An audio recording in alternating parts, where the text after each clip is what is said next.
program, Comments from the Press.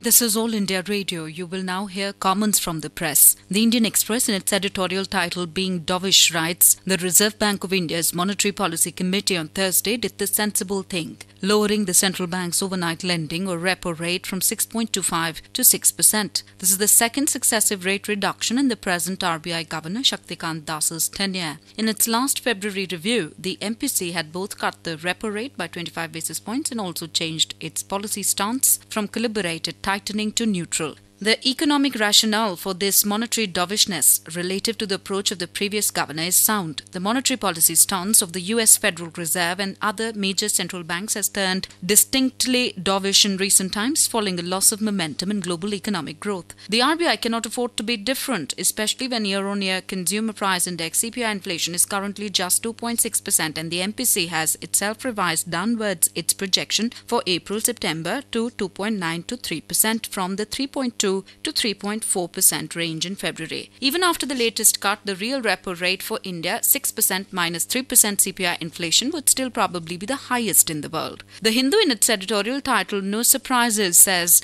there was no surprise in the 25 basis points cut in benchmark interest rates by the Reserve Bank of India in its first bi-monthly policy statement of the financial year announced on Thursday. The market had anticipated such a cut, and the only question was whether the central bank would surprise with a deeper 50 basis points cut. In the event, the Monetary Policy Committee MPC seems to have decided to hold its horses and settle for a conservative approach given the divergent sets of data that it was confronted with. On the one hand, inflation, despite the mild spike in February, is well under control at 2.6% and is projected to average 3.2% to 3.4% in the first half of 2019-20. This is below the 4% target set for the MPC, but there are some factors that could spring a surprise on the upside, such as the behavior of the monsoon and the trend in global oil prices, both of which feed directly into inflationary expectations. The Hindustan Times, in its editorial title The Stimulus for the Economy, writes, the Monetary Policy Committee MPC of the Reserve Bank of India RBI has made a decision on expected lines by reducing the policy rate by 25 basis points